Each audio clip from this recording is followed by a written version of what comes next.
A próstata é uma glândula, por dentro dela passa a uretra.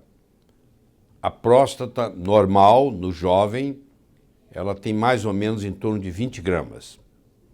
Mas um dos problemas que o homem enfrenta é a chamada hiperplasia prostática benigna, que essa próstata começa a aumentar de tamanho.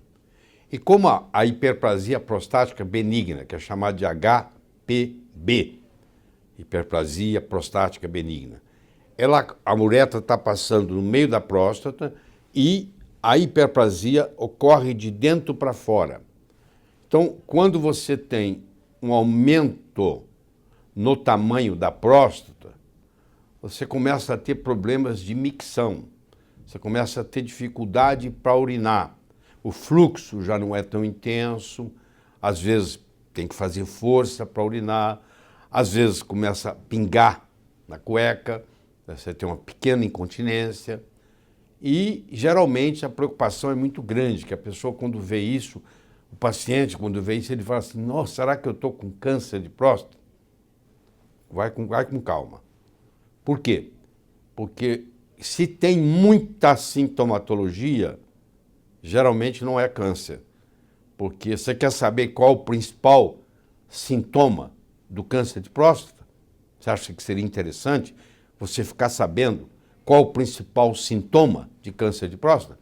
Pois é, eu vou dizer para você. O principal sintoma de câncer de próstata é não ter sintoma. É silencioso. Por que o câncer de próstata não dá sintoma? Quando você descobre, você já tem. Porque ele ocorre na periferia da próstata e a uretra está passando lá dentro. Então, quando você tem toda essa sintomatologia de micção, de urinar, provavelmente a chance é enorme de não ter nada a ver com câncer. Tem uma segunda coisa para lhe dizer. O grande filósofo Tim Maia tinha uma frase que ele dizia assim, ó, uma coisa é uma coisa, outra coisa é outra coisa. Aqui se aplica muito bem a filosofia do Tim Maia. Hiperplasia prostática benigna é uma coisa, câncer de próstata é outra coisa. Um não vira o outro. Ah, te trouxe bastante tranquilidade, hein? Você estava preocupado porque aquele aumento da próstata pode virar câncer? Não, não tem jeito de virar câncer. São duas doenças distintas. A hiperplasia prostática benigna ocorrendo do centro para a periferia e o câncer ocorrendo da periferia para o centro. São até localizações diferentes. Para você saber se isso está acontecendo, na hiperplasia prostática benigna, a sintomatologia aparece. Então, a sintomatologia da micção, a dificuldade para urinar, cada vez que você urina pouquinho, um pouquinho tem que urinar de novo. Aí você tem, às vezes, que acordar à noite por causa disso, atrapalha profundamente seu sono. Isso é um problema sério, porque se você levanta 2, 3, 4 vezes para urinar, você acaba não tendo, naquela noite, um sono reparador. Isso vai repercutir em toda a sua saúde. A hiperplasia prostática benigna, ela chama benigna porque ela é benigna, do ponto de vista de próstata. Mas ela pode repercutir muito. Então, se isso está te incomodando tremendamente para dormir, você tem que checar com o seu médico se você pode tomar alguma coisa para que você não urine muito durante a noite. Existem substâncias alfa-bloqueadores, que o seu médico conhece muito bem, e que vão permitir você acumular mais na bexiga e só descarregar a bexiga na parte da manhã. Deixa eu falar para você agora de um exame que, na minha opinião, um dia vai sair do mercado, que se chama PSA, que é o antígeno prostático específico, que tem uma gradação, você pode ir de 0 a 4, de 4 a 10, acima de 10. Tem significados diferentes, mas nós não vamos entrar nessa conversa aqui. Eu só gostaria de dizer para você que existem vários fatores que aumentam o PSA. Por exemplo, se você cavalgar, fizer equitação, se você teve relação sexual, se você andou de bicicleta, se você fez uma ginástica intensa, se você correu uma maratona, tudo isso contribui para aumentar o PSA. Então, o PSA, ele tanto aumenta no caso da hiperplasia prostática benigna, quanto ele aumenta no caso do câncer. Então, geralmente, tem uma dificuldade, aumentado, será que é câncer, será que não é? E a pessoa fica apavorada e começa a fazer biópsias. que eu quero que você entenda o que é a biópsia. A biópsia é o seguinte, vai fazer mais ou menos uns 18 furinhos na cápsula da sua próstata e vai ver se ali tem alguma coisa. Eu quero fazer uma analogia aqui para você. Você imagine que eu tenho um lago e que eu crio carpas nesse lago.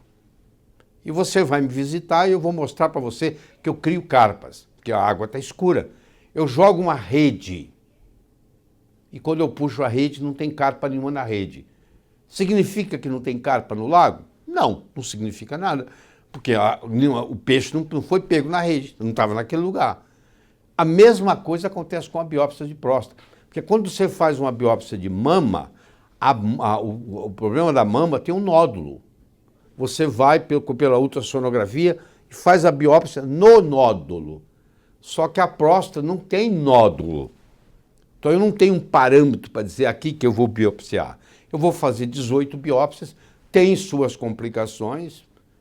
Procure no Dr. Google, você vai ver, tem gente que fica internado por um mês depois de uma biópsia de próstata, tá? Porque às vezes pode sangrar. E quando vem negativo, não é garantido também que não tenha nada. Porque você jogou a rede, não pegou peixe, não significa que o lago não tenha peixe. Simplesmente o peixe não caiu na rede. Você fez a biópsia, mas se você está fazendo a biópsia de um lado e o câncer está do outro lado, você não vai pegar. Então você tem que levar isso em consideração na hora que você vai decidir se você quer ou não fazer a biópsia. E o problema maior do câncer de próstata, que a preocupação maior é a metástase, é espalhar. Tem estudos na literatura mostrando que a biópsia, furar a cápsula da próstata, contribui no processo de metástase. Mas deixa eu dar para você dois parâmetros importantes. Primeiro, que só 7% dos cânceres de próstata vão ter metástase. Então a chance de você morrer com ele, mas não por causa dele, é muito grande. Então uma pessoa que tem câncer de próstata, ela pode morrer com câncer de próstata, mas não por causa do câncer de próstata, porque a chance de metástase é de apenas 7%. Tanto é que nos países de primeiro mundo, quando passa dos 65 anos de idade, hoje a conduta é observar. Tem lugar, por exemplo, nos Estados Unidos, com mais de 70 anos não se opera mais. E já de 65 a 70 tem restrições muito grandes para operar, entendeu? Eventualmente, todo homem vai ter câncer de próstata. Eles têm estudos mostrando pacientes com 90 anos de idade ou mais, que morreram por outras causas, submetido à autópsia. Sabe quantos por cento tinha câncer de próstata? Com mais de 90 anos? 100%. Todos os pacientes que morreram com mais de 90 anos, por outras causas, quando feita a autópsia, quando estudado a próstata, tinha lá um câncer de próstata pequenininho lá guardado. Porque o câncer de próstata, ele leva 20 a 30 anos para evoluir. Então, se você foi diagnosticado com câncer de próstata hoje, significa que ano passado você já tinha ele, que ano retrasado você já tinha ele.